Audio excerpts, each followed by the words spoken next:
ምንድነው ዓላማው የሚለው ምንድነው ዓላማው እንደዚሁ ዝም ብለን ሳይሆን የቀረቡት ክሶች ስለ ዓላማው ምን ይናገራሉ ከህግ በላይ የሚናገሩት ነገር አለ ወይ ህግን ከመተላለፍና ካለመተላለፍ ውጪ የሚናገረው ነገር አለ ወይ የሚለውን ለማንሳት ነው እነኚህን አሁን የተናገርናቸውን ክፍል አንድ ውስጥ የተናገርናቸውን ነገሮች እየፈተሽን ነው ዓላማው ይሄ ነው ብለን የራሳችንን ምልከታ የምናቀርበው እንግዲህ የመጀመሪያው ክስ ላይ የቀረበው ውንጀላ ተቃዋሚዎች እንዲተባበሩ ጥሪ አቅርበሃል ነው ልብ አድርጉ ይሄንን ትብብር ታዬ አቀረበ የተባለው በኢትዮጵያውያን መካከል ጠመንጃም የያዙ ጠመንጃም አይይዙ እሱ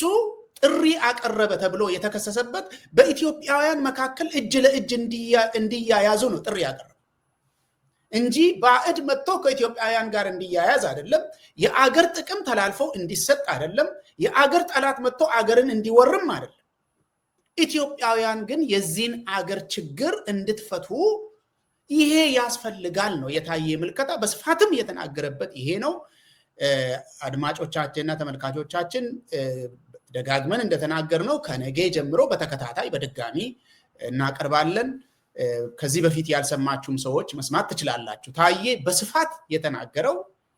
በስፋት የተናገረው አሁን አገሪቷን የገጠማትን አንደኛ የደህንነት ችግር ሁለተኛ የድህነት ችግር ሶስተኛ የባህል መሸርሸር ችግር ገጥሟል ይሄንን ያመጣው ደግሞ ጠቅላይ ሚኒስትር ተብሎ የተሰየመ አንድ ሰውዬና ከሱ ጋር የሚሰሩ ማፊያዎች ናቸው ይሄ ነገር ተቀርፎ በሰላማዊ መንገድ ከዚህ የተሻለን ስርዓት መፍጠር የምንችለው እጅ ለእጅ ስንያያዝ ነው እንደዚህ ነው የተናገረው በሌላ ቋንቋ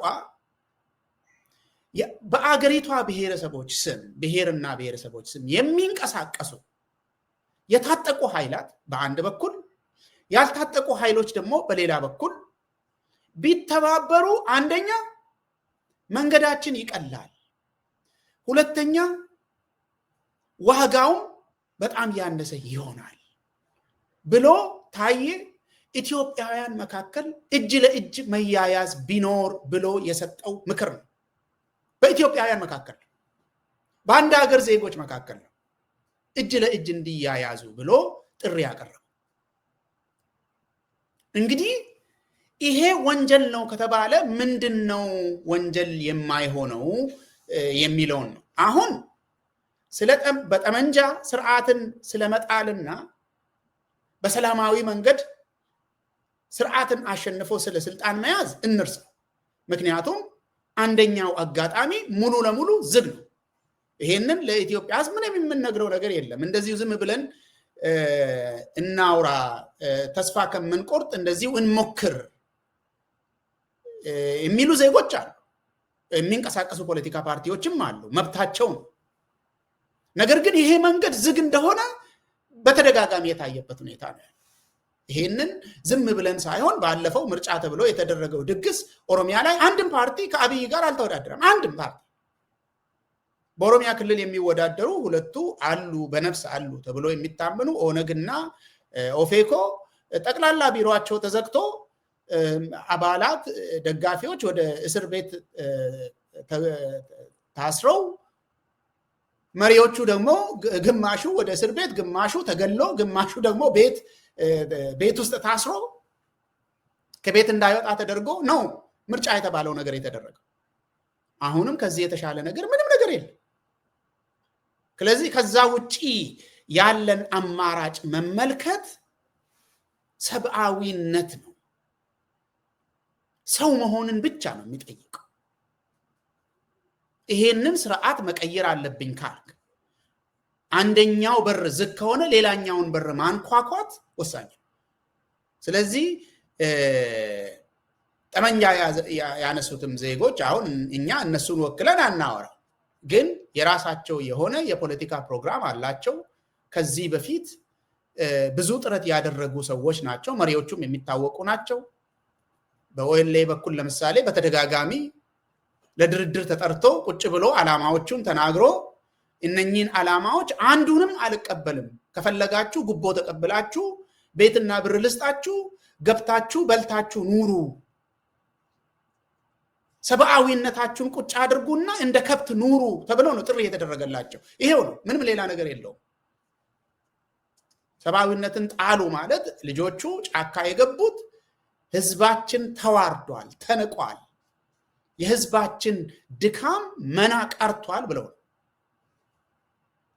በዚህ ክቡር ዓላማ የህዝብን የፖለቲካ ዓላማ በዝርዝር አስረድተው በዶክመንት አሳትመው ጫካ የገቡትን ልጆች ጉቦ ተቀብላችሁ ወደ ቤት ግቡ ማለት ሰብአዊነትን ተዉ ማለት ነው። ለሌላው እንደዚህ ነው የሚገባኝ። ስለዚህ ታዬ የተናገረው በአጭሩ ተባበሩ ነው። ተባበሩ፣ ይሄ ችግር ከአገራችን እንዲነሳ፣ ሰው መሞቱ እንዲቀር፣ መፈናቀሉ እንዲቀር፣ አገሪቷ ሰላም እንዲኖራት፣ አሁን ህዝቡን የገጠመው የኢኮኖሚ ችግር፣ የአገሪቷ የኢኮኖሚ ድቀት እንዲሻሻል ተባበሩና ፊታችንን ወደ ሰላም እናዙር ነው። አብይ ደግሞ ምን እየተናገረ ነው? ከዚህ በፊት አሁንም ቅርብ ጊዜም እየተናገረ ያለው ነገር ምንድን ነው? አንድ ብሔር በግላጭ ሌላው ብሔር ላይ ይዝመትልኝ የሚል ጥሪ ነው የሚያቀርበው። ራሱም ለሱ በሚናገሩ ሰዎችም ይሄ ፓብሊክ ዶክመንት ስለሆነ ነው እኛ ፈጥረን የምንናገረው ነገር አለ። ኢትስ አ ፓብሊክ ዶክመንት በውስጥም በውጭም እንዲጋጭ። ምሳሌ ቅርብ ጊዜ ፓርላማ ላይ ቀርቦ ድሬዳዋ ላይ ውድድር መኖሩ የሚታወቅ ነገር ሆኖ ድሬዳዋ የኦሮሚያ አካል ነው ብሎ ግርግር አስነስቷል። ይሄ ብቻ አይደለም፣ ሰዎችን ፊት ለፊት ወጣችሁ በኦሮሞ ስም ሶማሌን ግጠሙ ብሎ ጥሪ አቅርበዋል። እንደዚህ ነው ተናገረው። ይሄ ብቻ አይደለም፣ በኦሮሞ በውስጡ ግጭት እንዲነሳ አንድን ቡድን አስታጥቆ ገንዘብ ሰጥቶ የአስተዳደር መዋቅር ሰጥቶ ሌላ ቡድን ላይ አዝምቷል። የዚህ አካባቢ ሰዎች አይበጁም፣ እነኚህን ምቷቸው ብሎ አዝምቷል። እራሱም አደባባይ ወጥቶ እንደዚህ አይነት ቦታ ብሄድ ይገሉኛል፣ ከዛ በኋላ ደግሞ ኦሮሞ እርስ በራሱ ይፋጃል ብሎ ህዝብ በውስጥ እንዲተላለቅ ጥሪ አቅርቧል። አማራን በተመለከተ ጎጃም ሄጄ የልማት ስራ ሲሰራ ከጎንደር ክስ መጣ አለ። በአደባባይ ክስ መጣ። ስለዚህ እባካችሁ ይሄንን ክስ ያቀረበው ኦሮሞ ስላልሆነ እስኪ ለጎንደርም አንድ ነገር ስሩ ብያለሁ። በውስጥ በወንጀል የሚያስጠይቀው ይሄ ነበር። ይሄ ብቻ አይደለም። ትግራይና አማራ ያለው ጭቅጭቅ እንዳይፈታ፣ ያለው ችግር እንዳይፈታ የተገዘዘብ የሚባል ታጣቂ ፈጥሮ ሁለቱ ክልሎች ችግራቸውን እንዳይፈቱ፣ ህዝብ በሰላም እንዳይኖር ህገ መንግስት የማያውቀውን አስተዳደር ፈጥሮ ችግር እንዲባባስ አድርጓል። አሁን ደግሞ ትግራይ ላይ እያደረገ ያለውን ነገር እየተመለከታችሁ ነው። የዝርዝሩ ውስጥ አልገባም። ይሄ ዜጎች እንዲተባበሩ እጅ ለእጅ እንዲያያዙ ጥሪ ማቅረብ ወንጀል የሆነበት ጊዜ ላይ ነው ያለ ነው። ታዬ የተከሰሰበት ኢትዮጵያውያን እጅ ለእጅ ይያያዙ በሚል ነው እና ዓላማው ከዚህ አንጻር ሊለካ ይችላል ባይነኝ እኔ። የክሱ ዓላማ ታዬን እስር ቤት ማቆየት፣ ታዬን መወንጀል ዓላማም እንዳደረገ ይታወቃል። ግን ከዛ ያለፈ ዓላማ አለው ባይነኝ። ከዛ ያለፈ ዓላማ አለው። ከታዬም ጉዳይ ያለፈ ዓላማ አለው። ይሄ በፍርድ ቤት ተጽፎ ክስ ሆኖ የቀረበው ጉዳይ ህዝብ እንዳይስማማ፣ ህዝብ እንዳይነጋገር፣ በህዝብ ስም የሚንቀሳቀሱ ኃይሎች እጅ ለእጅ እንዳይያያዙ እንደ ፖለቲካ ዓላማ ይዤ እንቀሳቀሳለሁ የሚል ስርዓት ነው ያለው። መልእክቱ ይሄው ነው። እኔ እንኑ ነው የምለው። ምልኬስ በጣም ጥሩ። የተወሰኑ ነገሮችን ለመጨመር ከክሱ የምንረዳው አብይ በጣም መሸበሩን አይተናል፣ ያሳያል። ምንድነው አጠቃላይ አንደኛ አጋለጥከኝ ታዬ ብሎ አብይ አልቅሷል። ያንን ደግሞ ወደ ወንጀል ለውጦ ፍርድ ቤት የሄደበት አካሄዱ ምንድነው? አዋረድከኝ፣ አጋለጥከኝ፣ ስለዚህ ያ ደግሞ ወንጀል ነው ብሎ ነው የቀረበው። ስለዚህ ታዬ የተናገረው ፍርድ ቤት አብይ መውሰዱ አብይ ተቃጥሯል ማለት እውነት መሆኑን የምትረዳ ነገር አለ። ለምሳሌ አሁን ታዬ አንተ ቅድም ያልከው ተባበሩ፣ መተባበር ያስፈልጋል፣ ማንኛውም ኃይል ኢትዮጵያውያን አንድ ሆኑ ብሎ ሲያቀርብ ይሄ ወንጀል ነው ብሎ አብይ ፍርድ ቤት ሲወስድ አንድነት ወንጀል እንዴት ይሆናል? እንደው አንተ እንደው እንተባበር ካልኩ ለምንድን ነው ወንጀል የሚሆነው?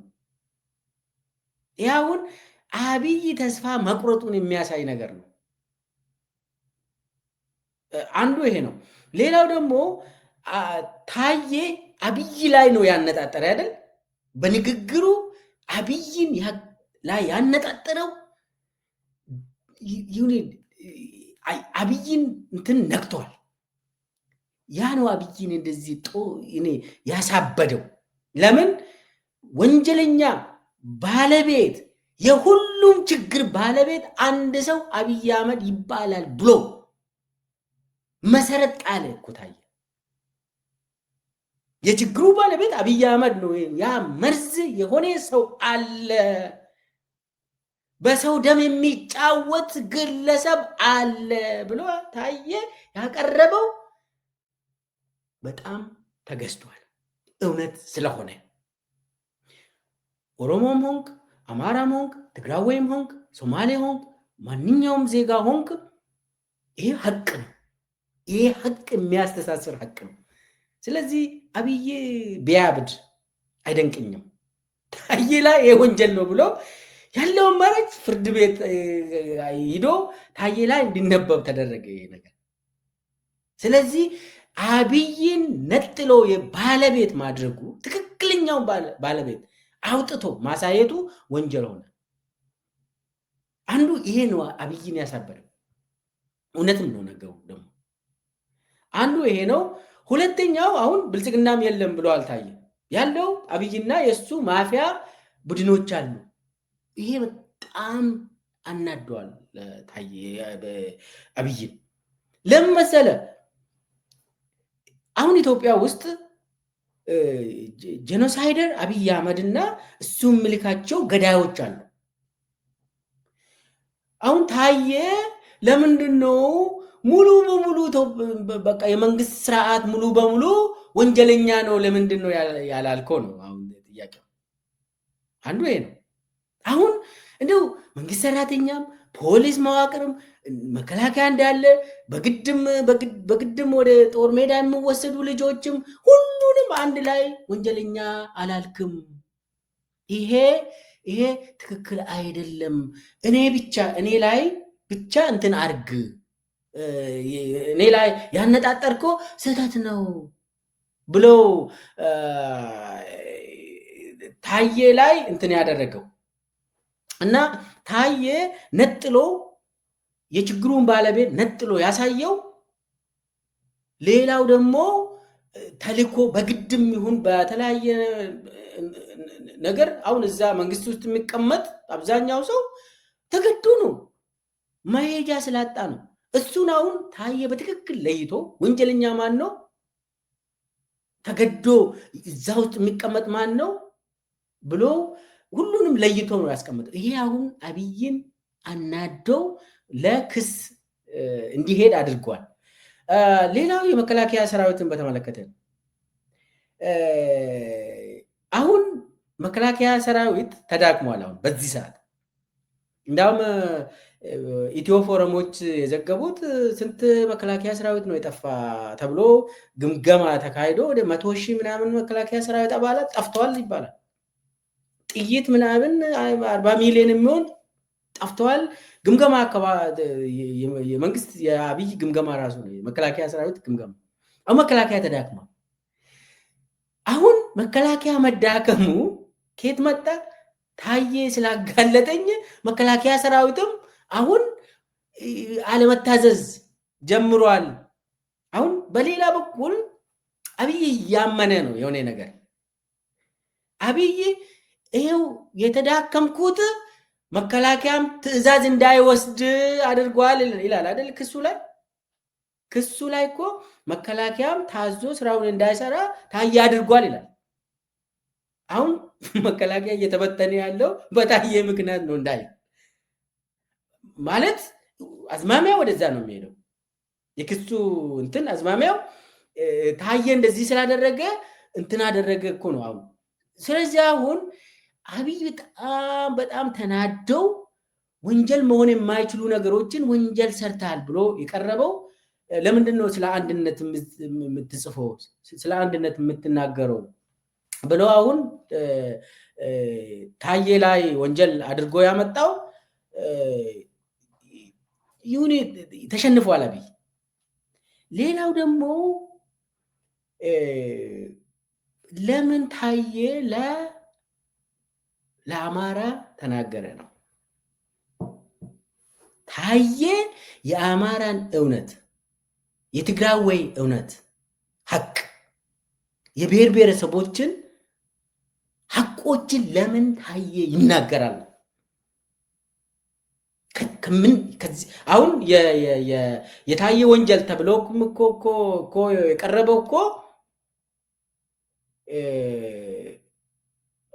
በተለይ ደግሞ አማራን በተመለከተ አማራ ህዝብን በተመለከተ አብይ ምን አይነት ወንጀል እየሰራ ነው ወንጀሎቹን ታዬ ዘርዝሮ ስላስቀመጠ ህዝብ ላይ እየደረሰ ያለውን ታዬ በድፍረት ነው የተናገረው። ለምንድን ነው ታዬ ለሁሉም ኢትዮጵያውያን የሚናገረው የሚል ክስ ነው። ታዬ ለምን ከአንድ ብሔር ዘሎ ሁሉን ያቀፈ ለሁሉም እንዴት ይናገራል? ወንጀል ሆኖ የቀረበውን በኋላ እንመጣበታለን። ስለ ኦሮሚያ አሁን ወንጀል ሆኖ የቀረበው ነገር ካየ ነው ታዬ ለምን ለትግራይ ተናገረ፣ ታዬ ለምን ለአማራ ህዝብ ተናገረ ብሎ ነው ጽፎ ያመጡት እኮ። ኢንተርቪው ራሱ እኮ የአማርኛ ኢንተርቪው ብቻ ነው እንደ እንትን ወንጀል ተቆጥሮ የሆርን ኮንቨርሴሽን የአማርኛ ፕሮግራሙ ነው የተጠቀሙት። ኦሮሚያ አካባቢ ታዬ ያለው እንዴት ነው የሆነው? ወንጀል ሆኗል ወይስ አልሆነ? በኋላ እንመጣበታለን። አጠቃላይ ግን ታዬ ላይ የተመሰረተው ክስ ዋናው ብዬ ነው የምወስደው ታዬ የኦሮሚያን ብቻ ተናግሮ ቢያቆም ይሄ ክስ ይመጣል ወይ ብለን ብንጠይቅ ታዬ ኢንተርቪው እዚህ ላይ ቀርቦ የኦሮሚያን ችግር ብቻ ተናግሮ ቢያቆም ይሄ ክስ አለ ወይ? ይሄንን ላንተ ልተውና አንተ ከዚህ ትቀጥላለህ። ጥሩ ጥያቄ ነው። እኔን እንደሚመስለኝ አብይ ይሄንን ያደረገው ጨንቆት ነው፣ ወዶ አይደለም። ምክንያቱም አንድን ሰው አንድን ግለሰብ አንድ ሰው ብቻ ያውም ከስራ አባረ ወስደ እስር ቤት አስቀምጠ ይሄ አልበቃ ብሎ ይሄን ሰውዬ ፈርተ ቤተ መንግስት ቁጭ ብለ እስር ቤት ያለውን ሰውዬ ፈርተ ይሄንን ነገር ድገሙልኝ ስትል ያለው መልእክት ግልጽ ነው። ታዬ አገራዊ ጀግና ነው ማለት ነው። በዚህ ደረጃ የሚከሰስ ሰው አገራዊ ጀግና ነው ማለት አገሪቷ ውስጥ ካለው ክፍፍል ከፍ ያለ ሰፋ ያለ ተሰሚነት ያለው ቢናገር የሚያሰማ የሚያስፈራኝ ሰውዬ ነው ብሎ እየተናገረ ነው። ይሄ ክስ ይሄ ነው መልእክቱ። ምንም ሌላ ነገር እኮ የለውም እንጂ አንድን ግለሰብ አንተ እንዴት መንግስት ልትጥል ነው ብለህ ትከሳለህ? እስኪ ምልከስ አንድ ሰው የሚያፈርሰው ስርዓት ከሆነ ቅድሙኑ ፈርሷል ማለት ሰውየውን ምክንያት ለማድረግ ካልሆነ እውነትህን ይሄ ያፈርስብኛል ብለህ እየተናገር ከሆነ ቅድሙኑ ፈርሷል። የፈረሰን ነገር በአንድ ግለሰብ ላይ ማስቀመጥ አትችልም። ግን ስለ ኦሮሚያ ተናግሮ ቢተው ኖሮ ይከሰሳል ወይ አልከሰስም ላልከው ጉዳይ አንደኛ ሌላ ታየን የሚያሳስርበት ነገር ቢኖር አይከሰውም ባይ ነኝ እኔ። በዛ የሚከስበት ሌላ ነገር ካለው ሌላ ነገር ከሌለው ምንም የሚያነሳው ነገር ከሌለ ለምሳሌ ታየ በአማርኛ ያወራው እነኚህ ነገሮች ከሌሉ ግን ታየን እስር ቤት ማቆየት የግድ ስለሆነ ያቺን ነገር ማምጣቱ አይቀርም ብዬ ነው የምገምተው። በዚሁ መከላከያን በተመለከተ የትግራይ ጦርነትን በተመለከተ ታየ የተናገራቸው ነገሮች በነገራችን ላይ አዲስ አይደለም። ከዚህ በፊት ብዙ ትንተና የቀረበበት ለምሳሌ ሰሜን እዝ የተመታው በትግራይ ኃይሎች ነው፣ በትግራይ ኃይሎች ሰሜን እዝ ስለተመታ ነው ጦርነት የጀመር ነው የሚለው ፈርሶ ያ ትርክት አፈርድሜ ከበላኮ ቆየ ማለት ለሁለት ዓመታት አብይ ዝግጅት ሲያደርግበት እንደነበረ የተለያዩ ዓለም አቀፋዊ ሚዲያ አውታሮች ጥናታዊ ዘገባ አቅርበውበት በማስረጃ ህዝብን አስነብበዋል። አብይ የትግራይን ጦርነት ተዘጋጅተውበት ስራይ ብሎ እንደጀመረ እና መጀመሪያ ማን ጥይት ተኮሰ የሚለው ምንም ከምንም ቁም ነገር የማይገባ ነገር ግን ከኢሳያስ ጋር በተደጋጋሚ እየተገናኙ ሲመካከሩ እንደነበረ ከፍተኛ የጦርነት ዝግጅት እንደነበረ የሚናገር ነው። እሱም ራሱ በአደባባይ ወጥቶ ብልጽግና ግቡ እያልኳቸው እምቢ ብለው ጦርነት ጀመርን፣ ብልጽግና ቢገቡ ኖሮ የዘረፉትንም ነገር ይዘው እኮ መቀመጥ ይችሉ ነበረ ብሎ ተናግሯል። ትርጉሙ ያው ከባለቤቱ ይልቅ የሚያቅሰው የለም። ጦርነቱን ስራዬ ብዬ ነው የጀመርኩት፣ ብልጽግና ስላልገቡ ነው፣ እኔ ጠፍጥፌ የሰራሁትን ቡድን ስላልተቀላቀሉ ነው እና በእኔ በኩል ነው ኢኒሼቲቭ ያለው የሚል መልእክት አስተላልፈዋል። የታየ ግን ለምንድን ነው ችግር የሆነው? አንደኛ ምናልባት አድማጮቻችንም ከዚህ በፊት ሰምተው ካልሆነ ታየ የተናገራቸው ንግግሮች የመጀመሪያ ደረጃ ምንጭ ሆነው ስለታዩ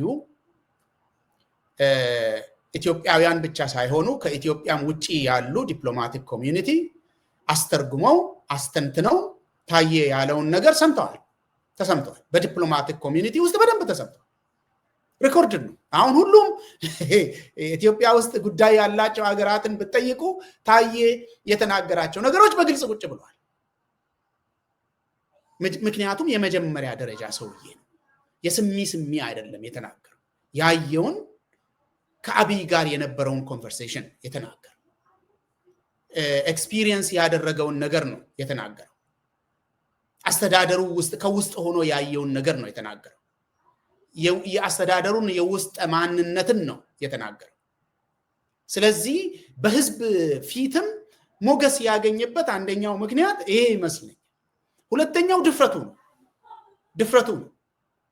ታየ ብቸኛ ሰው ነው አብይን ለመቅጠም። እኔ ብልጽግና ውስጥ እንደ ታየ የሚያስብ እንደ ታየ አብይን የሚቃወም አንድ ሰው ብቻ ነው ብያለሁ። ለህሊናው ተገዝቶ የሆድ ነገር ይቅርብኝ የሚያስገድለኝ ቢሆን ለዚህ ዓላማ እሞታለሁ ብሎ የተጋፈጠው ብቸኛ ሰው። ይሄ በህዝብ አይን አስከብሮታል፣ ሁላችንም እናከብረዋል። ብቸኛ ሰው ብቻዬን የታጠቀውን የአገሪቷን ሀብት የተቆጣጠረውን ሰውዬ እገጥመዋለሁ ብሎ ለህሊናው ተገዝቶ በኢትዮጵያ ፖለቲካ ባህል ያልተለመደ ይሄ በጓዳ የሚደረግ ከኋላ የሚደረግ ምክክር ብቻ ሳይሆን ፊት ለፊት እገጥማለሁ ስልጣን ላይ ያለውን ሰውዬ የሀገሪቷን የጸጥታ መዋቅር የጨበጠ ገንዘብን የተቆጣጠረ የሀገሪቷን ድንበር የሚቆጣጠርን ሰውዬ እገጥማለሁ ምክንያቱም እውነት ይዣለሁ ብሎ የደፈረ ሰው ይሄ በህዝብ አይን አስከብሮታል በመከላከያም አይን ጭምር አስከብሮታል ባይነኝ ነኝ የአብይ አንዱ ችግር የሚሆነው ይሄንን ነው የሚመስለው ቢጠየቁ ያንዳንዱ ጀነራሎች ከአብይና ከታየ ማን ነው መታከብረው ቢባል መልሱ ግልጽ ነው በሚዲያ ወጥተው አይናገሩም እንጂ ምክንያቱም ታየ የተናገራቸው ነገሮች እውነት እንደሆኑ አገርንም እንደሚያዋጡ የአገርን ሰላም እንደሚመልሱ ለአገርም እንደሚበጁ የሚታወቅ ነው ስለዚህ ያንን ሰላም ጠልቶ የሚንቀሳቀስ ሰው ያለ አይመስለኝም የሚዘርፉ ሰዎችም ጭምር ቢሆኑ እንኖራለን ሰላም እናገኛለን ከሚል ስለሆነ እኔ ይሄንን ማለት ፈልጋለሁ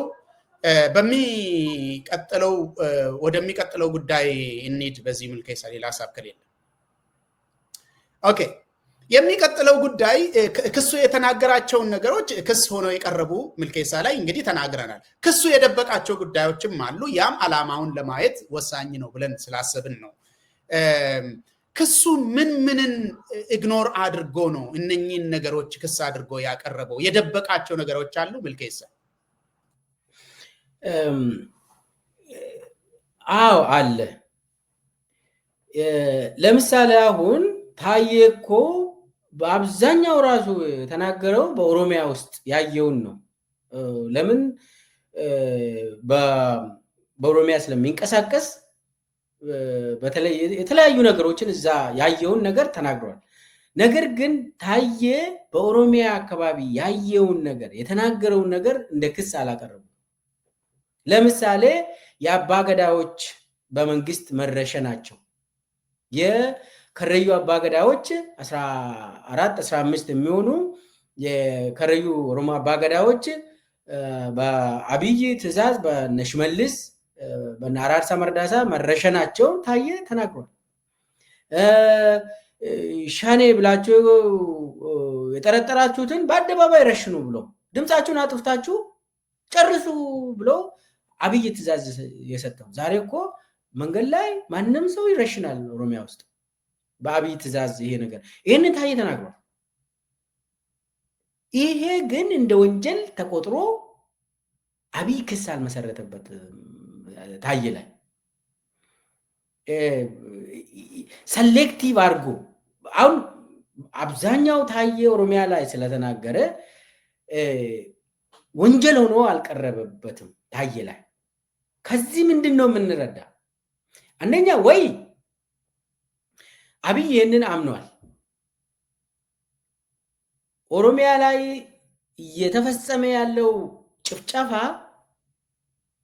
አብይ አምኖ ተቀብሏል ስለዚህ ታየ ያላቸው ነገር ለክስ ካልወሰደ አብይ አባገዳዎች በመንግስት ነው በብልጽግና ነው የተረሸኑት እውነት ነው በቃ ሻኔ ብላችሁ ከጠረጠራችሁ በአደባባይ ድምጻችሁን አጥፍታችሁ ረሽኑ የሻኔ ቤተሰብን አሰቃዩ ብሎ ትዕዛዝ ሰጥቷል ብሎ ተናግሯል ታየ ይሄንን ደግሞ ውሸት ነው አላለም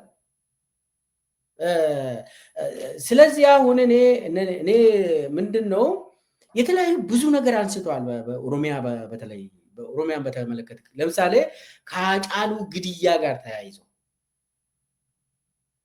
ታየ ብዙ ነገር ብሏል ስለዚህ እነኚህ ነገሮች ፍርድ ቤት አልቀረቡም ታየ ላይ ክስ ሆኖ አልቀረቡም ምንድነው ይሄ ለምንድነው ኦሮሚያን በተመለከተ ታየ አብይ ላይ ታየ የአብይን ስራ ብሎ ያቀረበው እንደ ችግር እንደ ክስ አልቀረበበትም ታየ ላይ ወይ ምንድነው ያው እናቃለን ግን አምኗል አብይ ዞሮ አምኗል ወደ ክስ የማይወስድ ከሆነ አምኗል ብለን ነው የምንቀበለው እንጂ ምንድን ነው የምናደርገው? ግን ምንድን ነው እኔ የተረዳሁት አብይ ምንድን ነው የአብይ ጭንቅላት አውቀዋለሁ። አንተ ስለ ኦሮሞ ሆነ ስለ ኦሮሞ ብቻ የምታወራ ከሆነ አብይ ምንም ደንታው አይደለም። ትግራዋይ ሆነ ስለ ትግራይ ብቻ የምታወራ ከሆነ አብይ እንትን አይደለም። አማራ ሆነ ስለ አማራ ብቻ የምታወራ ከሆነ ጓሄድ ይላል። ስለዚህ አሁን ታየን ከኦሮሚያ ለመነጠል የተደረገ ሴራ ይመስለኛል። ከኦሮሚያ ነጥለው የታየ ቤዝ ሌላ ቦታ ነው ለማለት ጥረት ተደርጓል ብዬ ነው የሚወስደው። ወንጀሎቹ የተባለው እኮ አንድም ኦሮሚያን የሚመለከት እኮ ወንጀል የለም።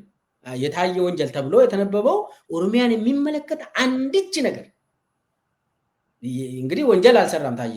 ሲጀመር የታየ አስተሳሰብ ውይይት ከሆርን ኮንቨርሴሽን ጋር ያደረገው እንዳውም የአፋን ኦሮሞ ነው አይደለ? ጊዜ ሰፊ ጊዜ ያለው ተመልካቾች መለስ ብላችሁ ማየት ትችላላችሁ። በዚሁ ምልኬሳ አንድ ሰው ስለጠየቀን በዛው ትንሽ ሄድበት። እሱን ልዩነት አለው ወይ በአማርኛ እና በአፋን ኦሮሞ መካከል ስላለ እሱንም በዚያው ሀሳብ እንድሰጥ። አጠቃላይ ልዩነት የለውም። የአፋን ኦሮሞ ታየ የተናገረውና በአማርኛ የተናገረው ምንም የለም። ርዝመቱ ትንሽ ርዝመት አለው። የኦሮሚያ አካባቢ ያለውን ኤክስፕሌን ሲያደርግ ርዝመት ይኖራል። በኦሮሚያ ጉዳይ ላይ በጥልቀት ስላወራ የሱም ታሪክ ከዚህ በፊቱ ታሪክ ኦሮሚያ ላይ ብዙ ረዘም ስለሚል 4 ክፍል ሆኗል። ኦሮሚያን በሚመለከቱ ጉዳዮች ደግሞ በጥልቀት ስለሚያውቅ ከሌሎቹ አካባቢዎች በዛ ላይ ምሳሌ እየወሰደ አውርቷል። በይዘት ደረጃ ግን ይሄ ነው የሚባል ከርዝመት እና የኦሮሚያን ኮንቴክስት በተመለከተ እንጂ በይዘት ደረጃ በአጠቃላይ ልዩነት አለው ብለን የምንል ነገር የለውም። አመሰግናለሁ። ልክ ነህ። አሁን እንግዲህ የምናየው የኦሮሚያ ላይ ታየ የተናገረው ወንጀል ሆኖ አለመቅረቡ ነው። አሁን የተደበቀ ነገር ያለው አብይ ምንድን ነው እያሰበ ያለው? አብይ ኦሮሚያ ላይ ታየ የተናገረው ወንጀል ብሎ ፍርድ ቤት ለምንድን ነው ያላቀረበ? እዚች ጋር ነች እንትኑ ቁልፏ። አሁን ታየ በኦሮሚያ ውስጥ ወንጀል አልተሰራም ብሎ ተናግሯል። ኖ ታየ እኮ በዝርዝር ቅድም ብለናል። የአባ ገዳዎች እንዴት እንደተረሸኑ አንድ በአንድ እንዴት ጭንቅላቱ ራሱ የቀየረው ተርኒንግ ፖይንቱ ራሱ በአባ ገዳዎች በብልጽግና አብይ መረሸናቸው ተከትሎ ነው ብሎ አላደለ አንተ ኢንተርቪው ያደረግከው። ተርኒንግ ፖይንት መጀመሪያ ያሰብኩት ያው በዛን ጊዜ ሽመልስ ምንድን ነው ያሉት? ሸኔ ነው አባገዳዎችን የረሸኑ ብሎ መግለጫ ወጡ። ከዛ በኋላ ደግሞ ቀስ እየተባለ ሲረጋገጥ እና ሽመልስ እንደሆነ ተረጋገጠ። ከዛ በኋላ ነው ታየ ባለቤቱ አብይ አህመድ ነው። እኔ ከአብይ ጋር ራሱ ተነጋገርኩኝ። ይሄ አባገዳዎች ለምንድን ነው በኦሮሚያ አመራሮች የተረሸኑት ብዬ ተናግሬ ከዛ እምቢ አለኝ አብይ። ስለዚህ ከዛች ቀን ጀምሬ የአብይ ፕሮጀክት መሆኑን ተረድቼ ነው ብሎ ነው እዚህ ላይ ሆን ኮንቨርሴሽን ላይ ታየ የተናገረው። ይሄ ግን እንደ ወንጀል አልቀረበም። ስለዚህ እንደኔ ምንድነው ታየ የአብይ አስተሳሰብ ምንድነው? የኦሮሚያን ጉዳይ ማንሳት አልፈለግም። ስለዚህ አምኗል ብለን እንቀበል። አብይ አምኗል። ታየ ያለው በኦሮሚያን በተመለከተ ትክክል መሆኑን አረጋግጠዋል ብለን እንውሰድ። ያው ሌላው በተለይ ከአማራ ክልልን በተመለከተ በትግራይ ክልልን በተመለከተ የመከላከያ ሰራዊትን በተመለከተ የአብይ ጉዳይን በተመለከተ ብልጽግና ማለት ነው አብይ ላይ ያነጣጠረው ጉዳይ ወንጀል ከሆኑ ኦሮሚያ ላይ ታየ የተናገራቸው ወንጀል ስላልሆኑ አብይ ተቀብሏል ብለን ብንወስድ ከዛ በኋላ ደግሞ ምስጥሯ ምንድነች ብለን ብንጠይቅ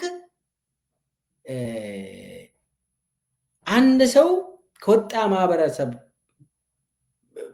ብቻ ላይ የሚያነጣጥር ስራ ከሰራ ድምፅ ከሆነ ይህን ያህል አብይን የሚያስፈራ አይደለም። ነገር ግን ከሁሉም ለሁሉም ድምፅ መሆን የምትችል ከሆነ እሱ የአብይ መጨረሻ ነው። እንደዛ ብሎ ነው አብይም የምናደደው። ሁሉም ከማህበረሰቡ ትንሽ እንትም እያለ የማህበረሰቡንም መናገር ከዛም አልፎ የሁሉም ኢትዮጵያውያንን ችግር መናገር መጀመር እሱ ነው ችግር የሆነው። የተደበቀው ያ ነገር ይመስለኛል። ልታና ትክክል ነው መልከሳ። እዚሁ ላይ እኔ ካቆምክበት ልጀምር። ሁለት ነገር ይታየኛል። የኦሮሚያን ነገር በተመለከተ አብይ ለምን ይሄንን ጉዳይ ብሎ አልተጨነቀበትም ሲል ማለት ነው። አንደኛ አሁን አንተ ያነሳኸው ነው። አንተ በዲፎልት ከምትጠራበት ቡድን ጋር የምትናገረው ነገር ችግር የለውም ሂድበት ነው የሚለዋል። ምክንያቱም አብይ እስከ ዛሬ ድረስ ቅድም አንዳንድ ምሳሌዎችን ወስደን መናገር እንደሞከርን እሱም ራሱ ባለፈው 7 ዓመታት የሀገሪቷ ህዝብ እያየ የተጠቀመበት አንድ ትልቅ ሀብት አለ። ይሄ ትልቅ ሀብት ኢትዮጵያ ውስጥ ያሉ የፖለቲካ ቡድኖችን ልዩነት ባለበት ቦታ ልዩነቱን መጠበቅና ማስፋት፣ ልዩነት በሌለበት ቦታ ደግሞ ልዩነትን በመፍጠር ማጋጨት። ታዬ ከኦሮሚያ ጉዳይ ወጥቶ ሲያወራ ይሄንን ሀብት ነው የነካበት። በፖለቲካ ትልቅ ሀብት ነው ለአብይ። ዛሬም አብይን ስልጣን ላይ የሚያስቀምጠው ነገር ዋናው የስልጣኑ መሰረት እና ሀብት ብሎ እሱ የሚጠቀምበት ይሄው፣ ምንም ሌላ ነገር የለም። ትልቁ ማለት ነው ትልቁ ሀብት ክፍፍል ባለበት ቦታ፣ ልዩነት ባለበት ቦታ ልዩነቱን መጠበቅ፣ ከዛ ማስፋት፣ ግጭቶች እንዲኖሩ ማድረግ። አንደኛው ጥያቄ ሲያነሳ ሌላኛው ጥቅሜ ተነካ ብሎ እንዲዘምት ማድረግ በቀላሉ። አንተ ከዚህ በፊት ሎተሪ ነው ብለሃል። የወልቃይት ጉዳይ ለአብይ ሎተሪ ነው ብለሃል። እንደዚህ ማለት ነው በተለያዩ ቡድኖች ውስጥ። ታዬ ያደረገው ግን ይሄንን ኢትዮጵያ ውስጥ ብሔሮች መኖራቸው ችግር እንዳልሆነ፣ ችግርም ሆኖ እንደማያውቅ፣ በብሔር ስም መደራጀት ችግር ሆኖ እንደማያውቅ፣ ችግርም ሊሆን እንደማይችል፣ የህልም ውድድር ቢኖርም መወዳደር ቢኖርም አልፎ አልፎ መካሰስ ቢኖርም የአገሪቷን ሰላም የነሳው ልዩነቶች መኖራቸው ሳይሆን እነኚህ ልዩነቶች ሆነ ብሎ የግጭት ምክንያት የሚያደርግ መንግስታዊ ስልጣንን የያዘ የማፊያ ቡድን አለ ብሎ ነው ታዬ ነው። ይሄንን ህዝብ ስለማያውቅ አይደለም። አብይን በቅርበት የሚያውቅ ብልጽግናን ለማቋቋም የመጀመሪያ ደረጃ ሚና የተጫወተ በተለይ በኦሮሚያ አካሄዱንም አስተሳሰቡንም የሚያውቅ አሁንም ቢሆን በብልጽግና ፖሊሲ አምናለው የሚል። ለዚህ ነው እኮ ታዬ ብልጽግና የለም ያለው። በብልጽግና አምናለሁ ብሏል። አሁንም አምናለሁ፣ እቀበላለሁ። በወረቀት ላይ የተጻፈውን ነገር አብረን ያዘጋጀነውን እኔ አሁንም እቀበላለሁ። ችግር የሆነው እሱ አይደለም ነው የሚለው ታዬ። ችግር የሆነው ያ ወረቀት ላይ የጻፍነው ቀርቶ ህዝብን ማጋጨት፣ ህዝብን ማባላት፣ የፖለቲካ ቡድኖችን ማጋጨትና ማባላት ስራዬ አድርጎ ሰውየው ስለዘመተ ነው ችግር የመጣው።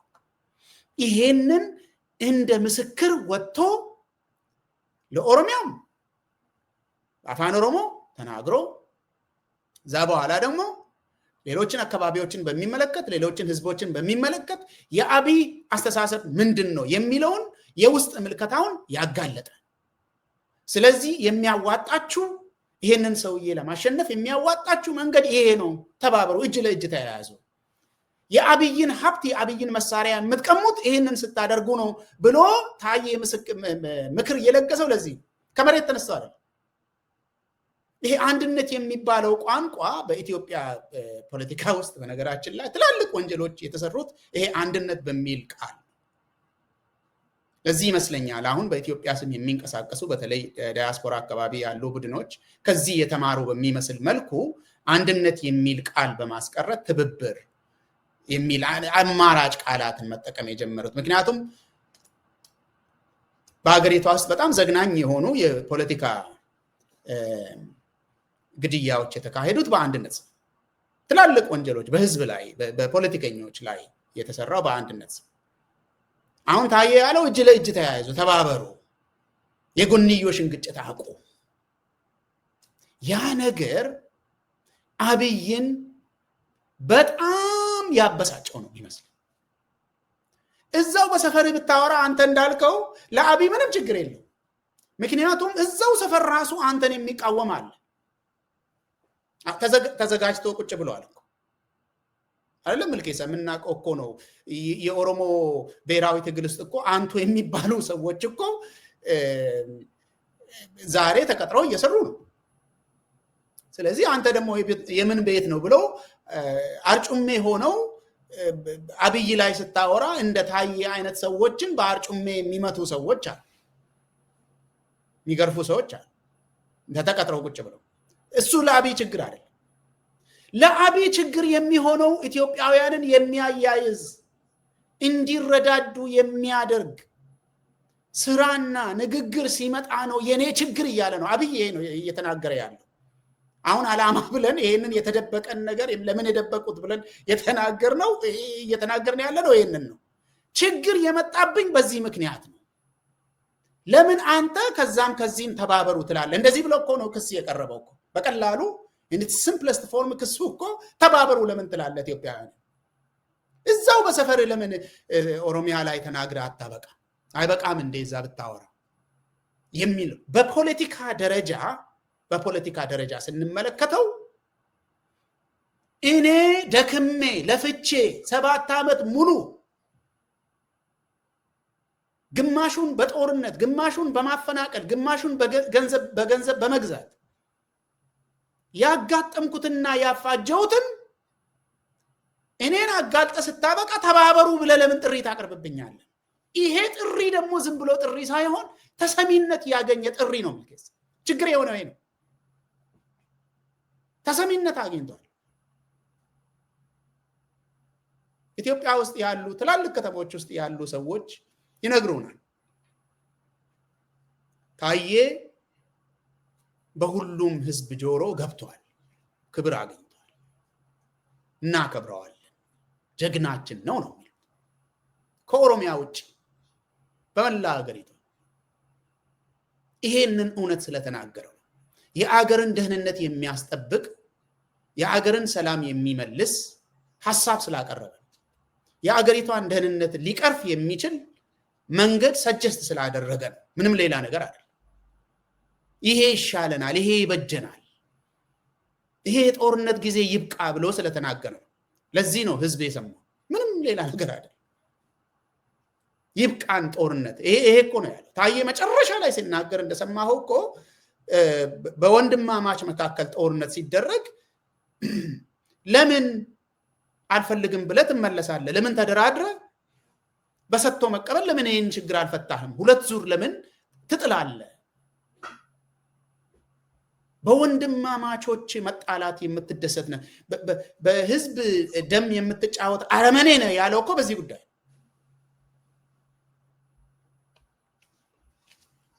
አማራን በተመለከተ የተናገረው የአብይ ማንነትን የሚገልጽ፣ የትግራይ ጦርነትን በተመለከተ የተናገረው የአብይን ስራና ማንነት የሚገልጽ።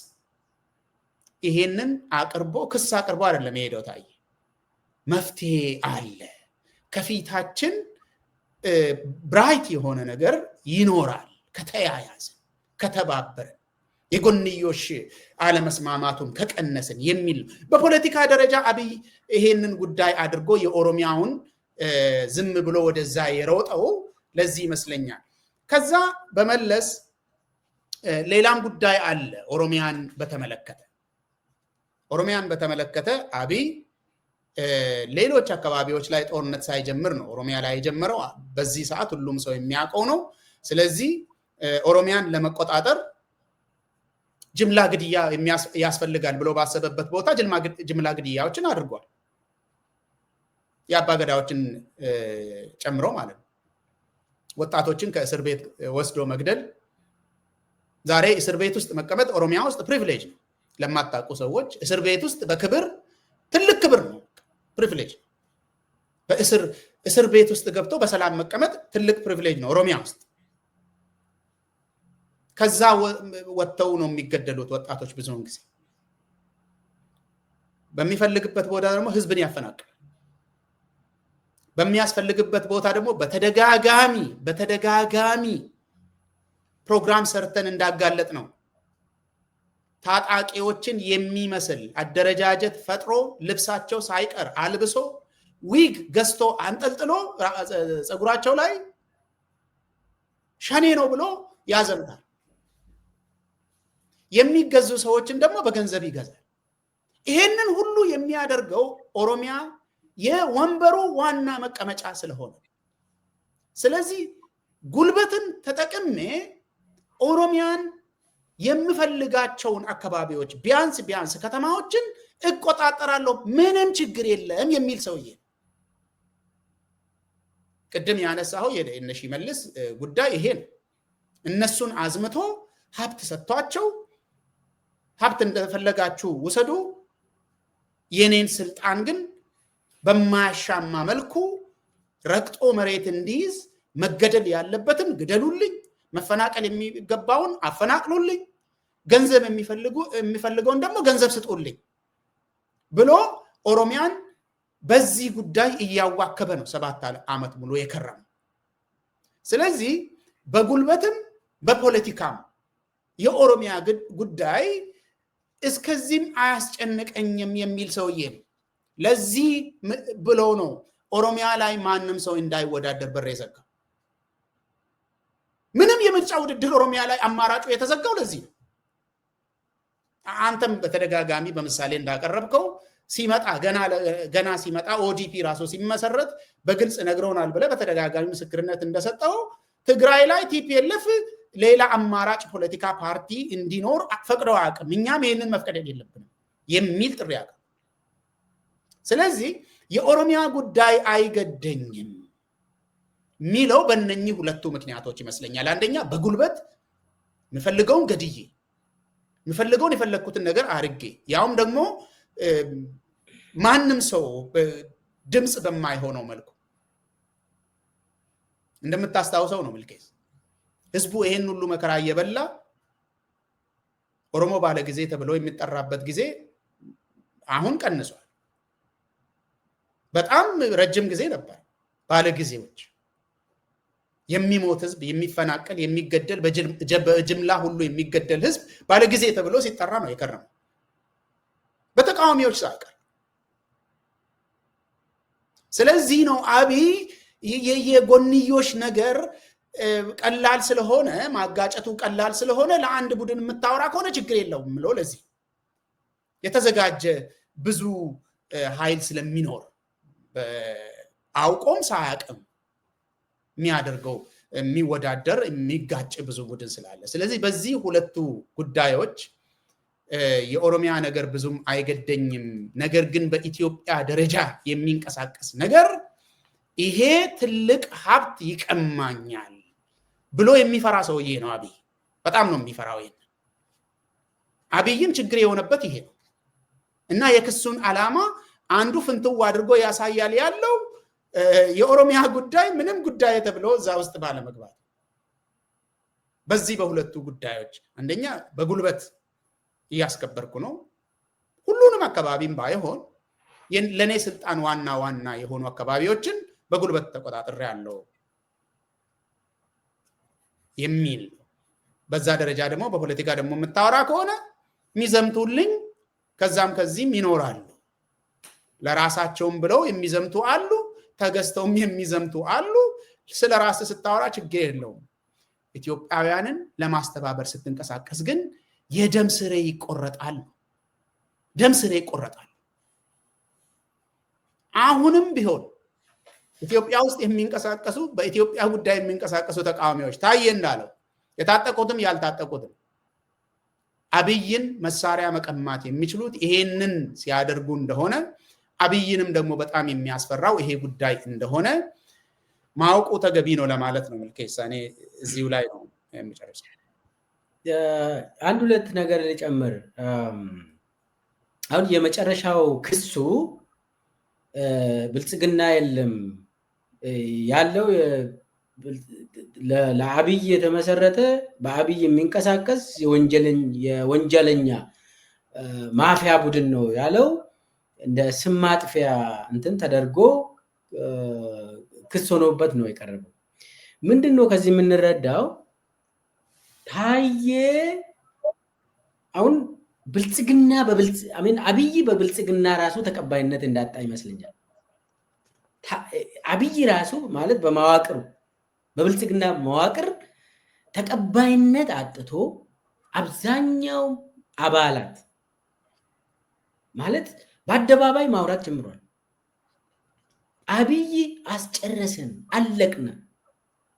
በረሃብም እያለቀ ነው። አባላት የብልጽግና አባላት እኮ የብልጽግና ደሴት እኮ የተወሰኑ ሰዎች ናቸው የሚኖሩበት። አብዛኛው አባላት የተባለው እኮ ኢትዮጵያዊ በግድ ነው እንጂ አባል አይደለም።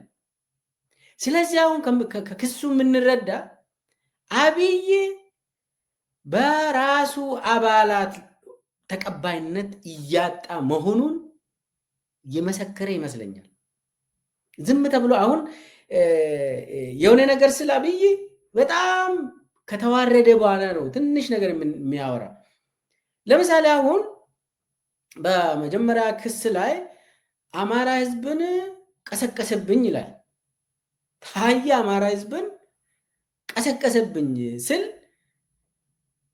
እንግዲህ አብይ በአማራ ህዝብ ዘንድ ተቀባይነቱን አጥቷል ማለት ነው። የአማራ ህዝብ ሙሉ በሙሉ አብይን ሪጀክት አድርጓል ማለት ነው።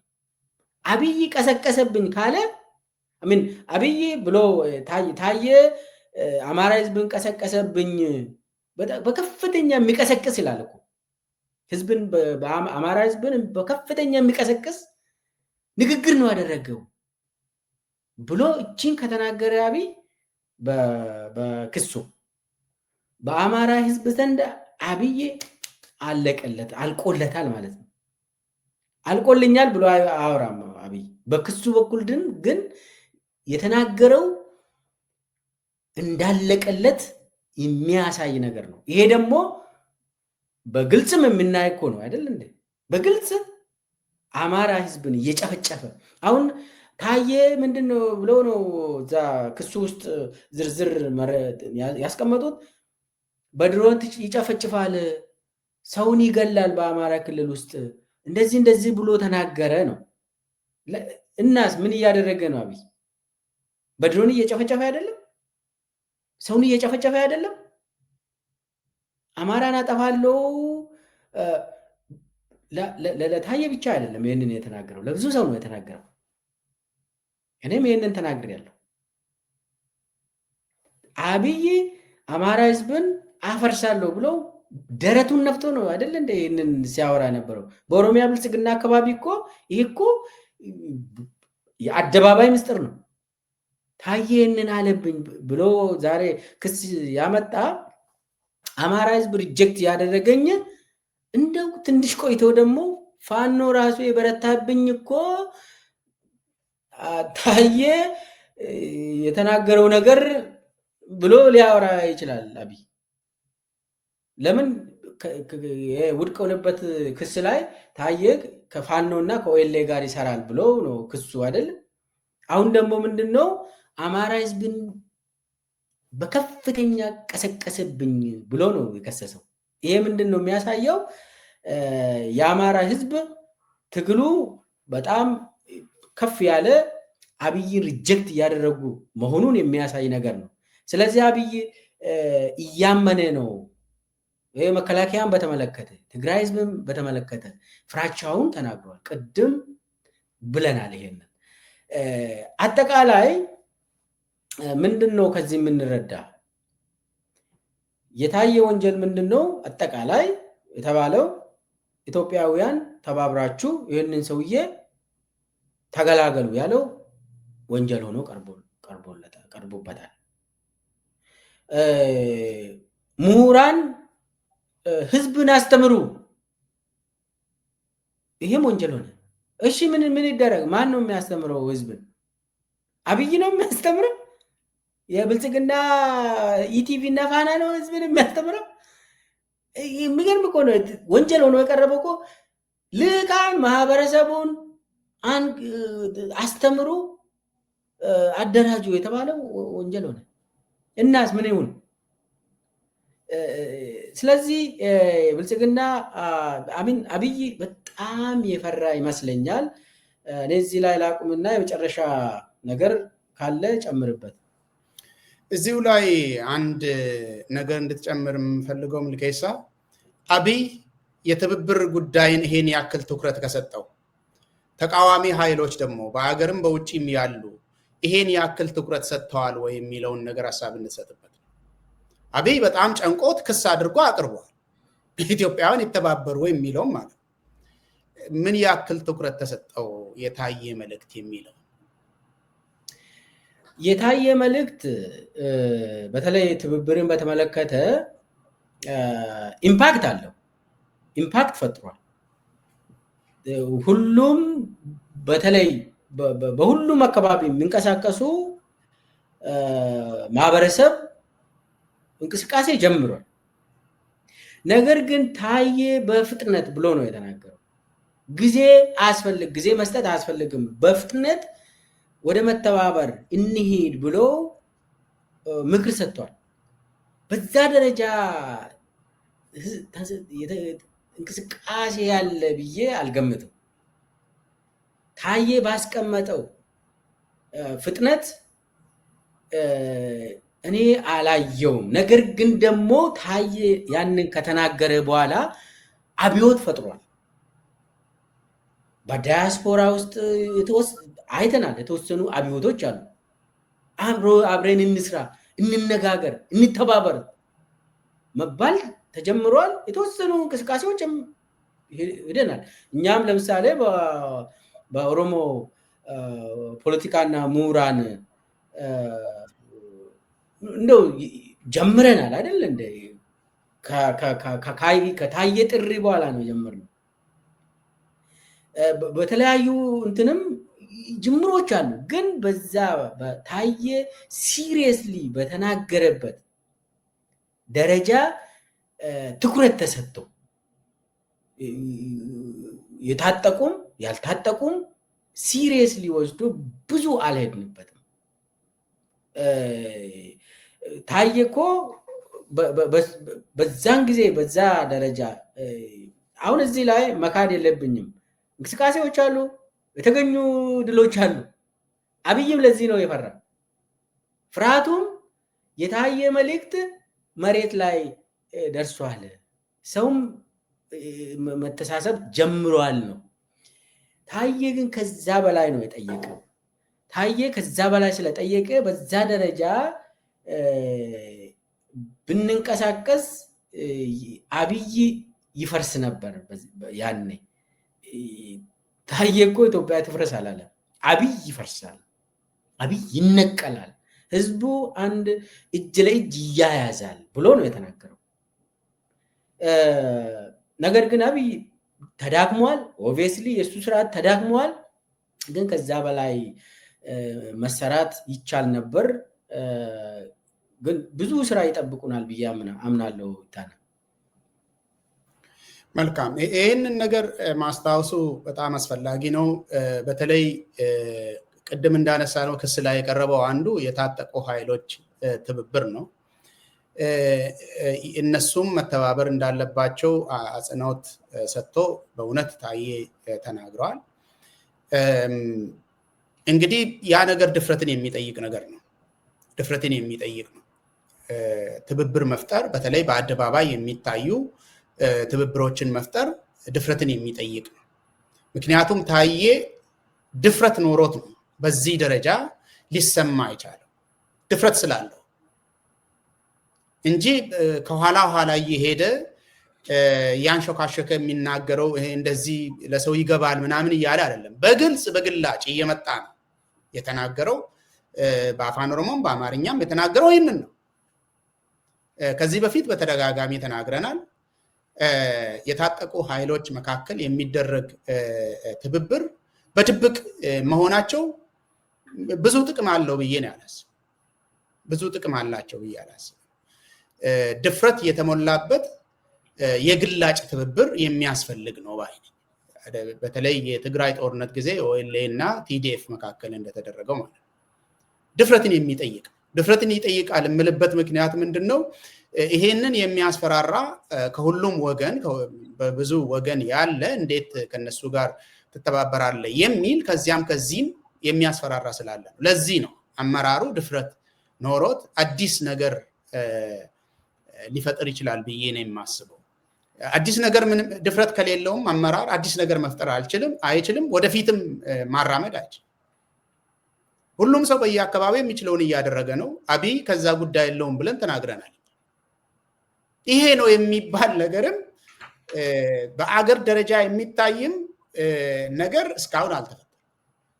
ግን እንደዚህ አይነት ትብብሮች በአገር ደረጃ የሚታዩ ለህዝብ ተስፋ የሚሰጡና ለአገር ብራይት ፊውቸርን የሚፈነጥቁ ነገሮች ሊኖሩ ይችላሉ በሚል ነው። ስለዚህ ድፍረት የተሞላበት የትብብር አጀንዳዎች ሊኖሩ ይገባሉ። ትብብር የሚያደርጉት ያልታጠቁም በዲያስፖራ ያሉትም በተቻላቸው መጠን ከነሱ ጋር ከሚስማሙ ሰዎች ብቻ ጋር መነጋገር ብቻ ሳይሆን ከማይስማሟቸው ሰዎች ጋርም ራቅ ብለው የመነጋገር የመተባበር ድፍረት ሊያሳዩ ይገባል ባይነኝ። ታዬ እንግዲህ በበኩሉ በክስ ላይ ክስ እየተደረበበት ያለው የህዝብን ትብብር ስለጠየቀ፣ የታጋዮችን ትብብር ስለጠየቀ። ስለዚህ ይሄ ዋጋ ሊሰጠው ይገባል ባይነኝ። እኔ ከዚህ በፊት አንተ እንዳልከው ኢምፓክት ፈጥሯል፣ በብዙ አካባቢ ተሰምቷል። አብይንም ያበሳጨው ይሄ ነው። ቅድም እንደተናገር ተሰምቷል፣ ተሰሚነትም አግኝቷል። ታዬ ትልቅ ተሰሚነትን ተገናጽፏል፣ በህዝብ ፊትም ሞገስ አግኝቷል። ህዝቡም በጣም ጀግና ብሎ ተቀብሎታል በከፍተኛ ደረጃ። ሌሎቹም እንደዚህ ድፍረት የተሞላበትን ነገር ሊሰሩ ይገባል ባይነኝ። እኔ የምትጨምርበት ነገር ካለ ምልኬሳ፣ ፕሮግራማችንን ወደ ማጠቃለል እንሄዳለን። የመጨረሻ ቃል፣ አንደኛ አብይ አህመድ የኢትዮጵያ መንግስት አይደለም። መታወቅ ያለበት አብይ አህመድ እና የሱ ማፊያ ቡድን ኢትዮጵያም አይደሉም። እነሱ አብይ ራሱን እንደ ኢትዮጵያ ቆጥሮ ታዬን የከሰሰበት አካሄድ ስህተት ነው። አሜን፣ ሆን ተብሎ ነው።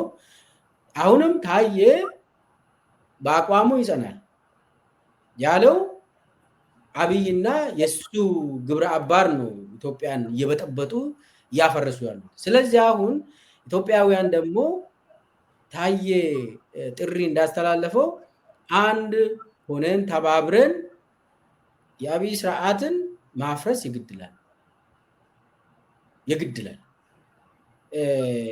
አብይና ኢትዮጵያ አንድ አይደለም። እንደዛ ተወስዶ የመንግስትም አይደለም አብይ። ታዬ ብልጽግናም የለም ብሏል፣ ይቅር እንትን። ስለዚህ የብልጽግና ተብሎ የብልጽግና አባላትም ታዬን መስማት ይቀጥላሉ። ታዬ ያላቸው ትክክል እንደሆነ የዛ አገር ችግሮች ሁሉ ባለቤት አብይ መሆኑን ታዬ የተናገረው የሚሻር ነገር አይደለም። ስለዚህ እሱ ላይ ሲሪየስሊ ፎከስ አድርገው ሁሉም ሰው ተባብሮ ልክ አብይ የፈራው ነገር ምንድነው? ስርዓቱን ማፍረስ ነው። የአብይ ስርዓት ቶሎ በፍጥነት በትብብር ማፍረስ እና ቀጣዩን ሰላም፣ ቀጣዩን ሽግግር፣ ቀጣዩን ብራይት ፊውቸር ላይ ፎከስ ማድረግ ያስፈልጋል የሚል መልእክት አለኝ።